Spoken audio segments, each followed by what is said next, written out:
Hi friends, నేను మీ రాజీని. Welcome to trendy and healthy recipes. ఈరోజు మనం చేసుకోబోయే రెసిపీ వచ్చేసి వామాకు బజ్జీ అండి. చాలా క్విక్గా తయారు చేసుకోవచ్చు, చాలా టేస్టీగా కూడా ఉంటుంది. ఈ రెసిపీ చూసే ముందు ఇంతవరకు నా ఛానల్ ఎవరైనా సబ్స్క్రైబ్ చేసుకోకపోతే తప్పకుండా సబ్స్క్రైబ్ చేసుకోండి. పక్కనే ఉన్న బెల్ ఐకాన్ని యాక్టివేట్ చేసుకోండి. సరే అండి, స్టార్ట్ చేద్దాం.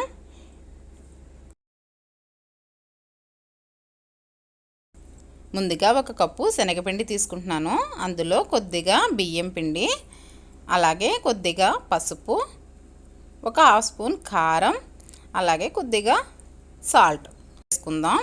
అలాగే కొద్దిగా బేకింగ్ సోడా అండి ఇది. ఇవన్నీ కూడా బాగా మిక్స్ అయ్యేటట్టు కలుపుకోవాలండి. ఇవన్నీ బాగా కలిసినాయి కదా, ఇప్పుడు ఇందులో బాగా హీట్ చేసిన ఆయిల్ వేసుకుందాము. ఇది కూడా బాగా మిక్స్ అయిన తర్వాత కొంచెం కొంచెం వాటర్ వేసుకుంటూ కలుపుకోవాలండి. ఒక్కసారే నీళ్ళు వేసేయొద్దు, మనం ఇలా వాటర్ వేసుకుంటూ కలుపుకుందాం. లంప్స్ లేకుండా కొంచెం కొంచెం వాటర్ యాడ్ చేసుకుంటూ మనం ఈ విధంగా బ్యాటర్ని రెడీ చేసుకోవాలండి. చూసారా, బ్యాటర్ రెడీ అయిపోయింది కదా. మనం ముందుగా వామాకుని క్లీన్ చేసి పెట్టుకున్నామండి. వామాకుని శనగపిండి బ్యాటర్లో ఈ విధంగా డిప్ చేసుకుంటూ ఆయిల్లో వేసేసేయాలండి. నేను ఆల్రెడీ ఆయిల్ పెట్టి ఉంచాను, హీట్ అయిపోయింది. చూసారా, ఇలా మనం అలా వేసేసుకుంటూ ఉండాలి. ఆకుని చూసారా, అటు ఇటు కూడా పిండిలో బాగా ముంచి ఇలా వేసేస్తే చక్కగా ఉబ్బుతే ఎంత చక్కగా వస్తున్నాయి చూసారా. చాలా ఈజీ, విత్ ఇన్ 2 minutesలో రెడీ చేసేసుకోవచ్చు.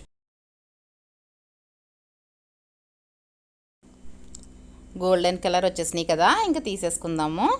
ఇలాగే మిగతావన్నీ కూడా వేసేసుకుందామండి.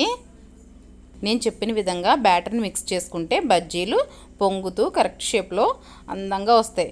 చూసారు కదా వామాకు బజ్జీలని ఏ విధంగా తయారు చేయాలో.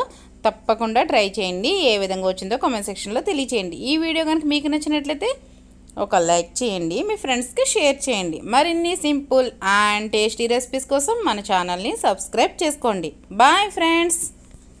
Thank you for watching. Please like, share and subscribe my channel.